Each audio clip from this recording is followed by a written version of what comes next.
and welcome to another Van Tech Tuesdays, where I try and answer lots of questions about van life. Sound! Hey! Got you there. You didn't know what was happening there, did you? Now, if you didn't watch part 1, nip over to Darren's channel. Which was out yesterday. Where have you been? I know. Because, Motorhome Mondays is the original idea behind Van Tech Tuesday. So you should be going watching Daz's channel as well. See you over there. Hey. Right, first question, mate. Right, this is very hot topic right now. Ooh.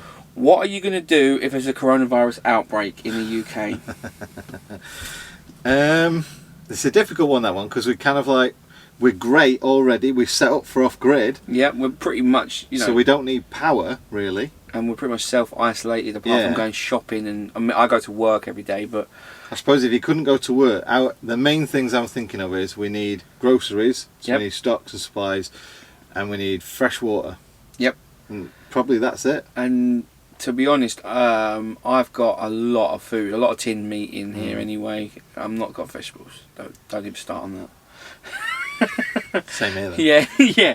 But yeah, just have a bit of food on hand, like normal. You know? If you can get as much tins, or other ones is the ration packs. Yeah, you got the rat packs, the British Army rat packs, or the like camping, like the go outdoors kind of foods. Yeah. I'm on pot noodles. Yeah, well, yeah. I am on keto, so I don't eat carbs. But in that cupboard there, I have got a load of pasta, rice, and things. Right. But if I need food, if I was stuck somewhere, I need food. I've got some. Or if I was at a meet up and we wanted to just do a random big cook up, I can make pasta and tuna pasta for someone. You can do it all. Yeah. But I wouldn't worry overall. It's not going to be. Nah. If it's going to happen, it's going to happen. Yeah, and the unfortunate thing is, some people are going to get ill. Maybe some people will die from it, unfortunately. But it's just you can die from getting a common cold or the flu as well. So. I could be dead already. Jesus. Talking to you from the grave, baby. Next question. Is Darren dead? No. Find out next week. Yeah, he doesn't make a lot of videos. Can I wire a car battery as my second battery to an existing leisure battery? And the quick answer to that is, if you're really desperate, you could, but you should only wire 2 batteries together, or 3 batteries together, whatever, multiple batteries.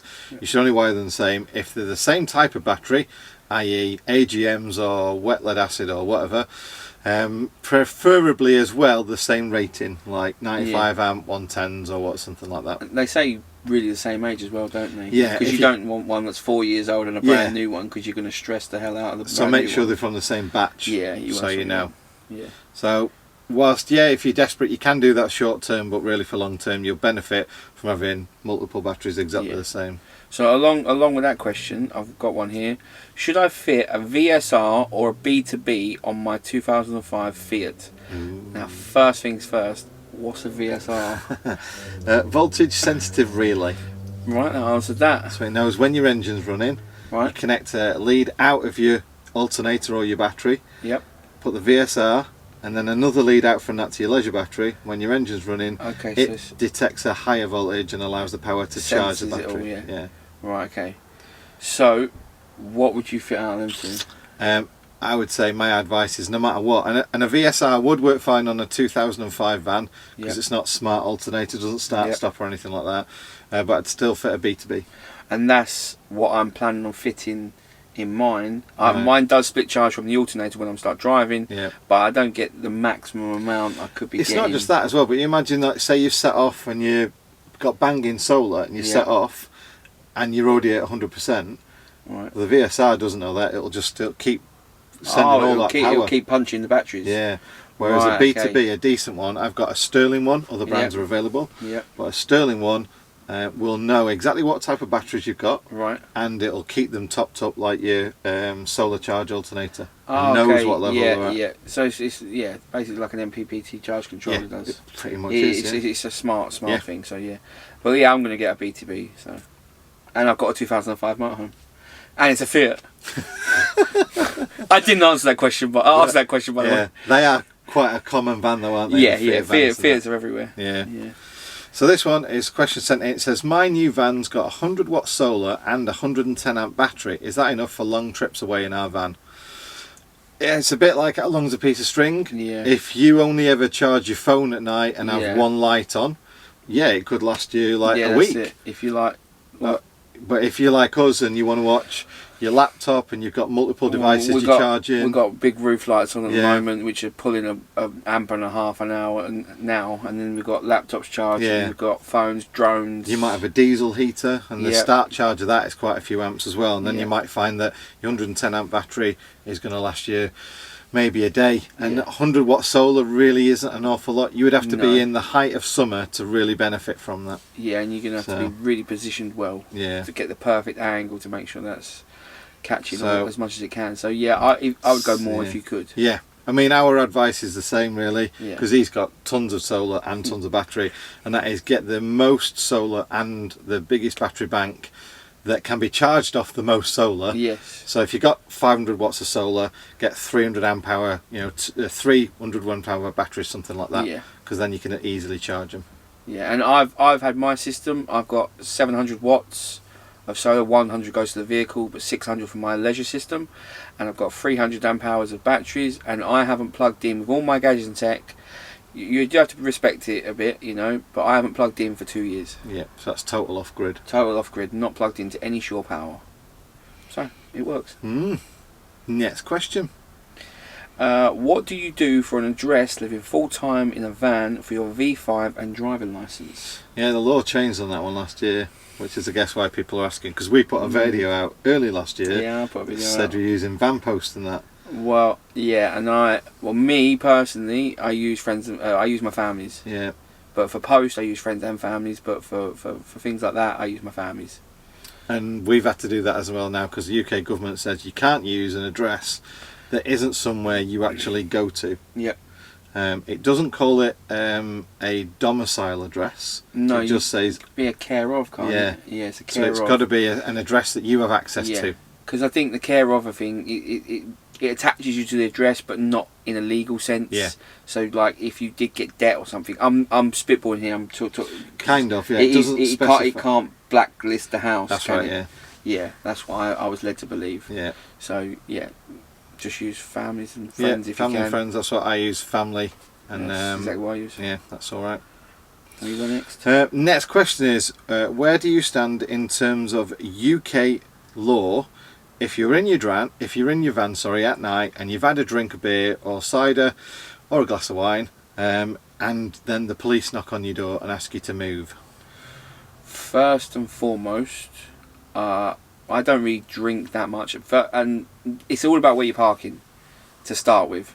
So you've got to park politely and legally, and then unless you're blocking something, technically you don't really have to move. Yeah. Don't be an arse about it, because then they're going to be an arse back. And most importantly, me, and I'm not a lawyer, don't know legal terms or anything, but I haven't got the keys, so I can't move it, and make sure them keys cannot be found. Yeah, I mean the term is drunk in charge of a motor vehicle. Yeah. So if you're not in charge of that motor vehicle, you can be inside, as in like in the habitation area. Yeah. Sleeping, watching a film or whatever. Yeah.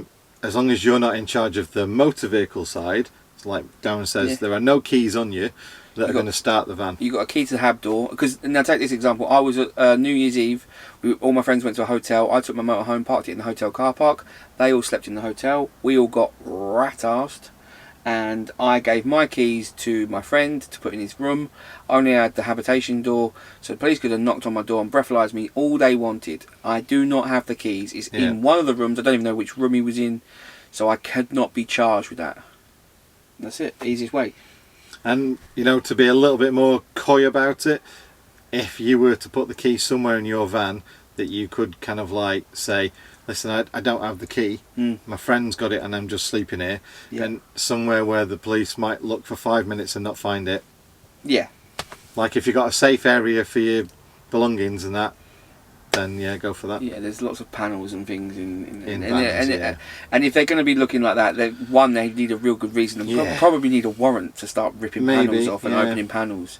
You know, so the easiest thing is just use your head, be smart, park legal, Yep. and And just, park nicely. yeah, and be polite when they're asking, and just Yeah. say you don't have the keys.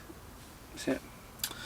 A last question: should I get a separate B2B battery to battery charger Yep. and solar charger, or will the ring charge controller combination work fine? And it is a new product, Okay, yeah, So I've it's not like- heard of that one. one in one. It's Ring. They do automotive stuff, like, you know, there might be a car charger for your phone or something Oh, like that. okay. So they are well known in the UK Yeah, for yeah. making good stuff. Essentially, it is the same controller. Right. So a good MPPT controller and a battery to battery are almost like the same components inside, really. Right. Okay. So they do the same job. So what Ring have done is combined it. So if you're Into driving one down the product. road, it's not necessarily going to take anything from the solar. It's going to take everything out your engine. And if you're parked up and there's no engine running, it's going to use the solar side. Maybe it does a combination. I've not checked out its schematics to understand exactly how it works. So But my point of view is, you kind of putting all your eggs in one basket. I was going to say that I'm not technical and expert in any of this, but I would say, split, hedge your bets. Yeah, you are saving money, Yeah. and it's only one thing you got to wire up. Yeah, but then I suppose also, if you're stuck to, you've wired that in and you're stuck if you want to uprate your solar. There is that to it as well, because they only make a certain amp rating one. Right, okay, yes, then you're stuck. So like you, when you put in all the extra solar Yeah. in, you upgraded your... I upgraded my MPP charge controller, Yeah, so then if you did that, then you'd need to upgrade that whole ring system, and if they don't do that, then you're going to have to buy two systems Yeah. to replace that. So, And that's 2 lots of wiring, 2 lots of maybe labour. Yeah. bit of hassle in it. I would just hedge your bets and get both. Yeah. That's me. So, there we go, mate. There we go. That's it. We're all done. Thanks for helping out. Yeah, thank you very much. And if you liked it, let us know. Give us a thumbs up. If you don't, give us a thumbs down. Yeah. And then Whatever makes you go happy. visit his channel, and then come visit my channel. Yeah. So links to everything that we talked about down in the description, and links to Daz's channel as well down in the description. Thank you very much. And we'll catch you on another one very soon. Take it easy, guys. Bye. Bye. Hello, and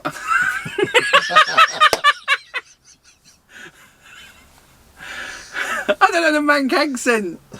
All right, mate. All right. Oh, so I can say all right, mate. All right, mate. Well, That was not Manc. Where are you going with that? I can't do this.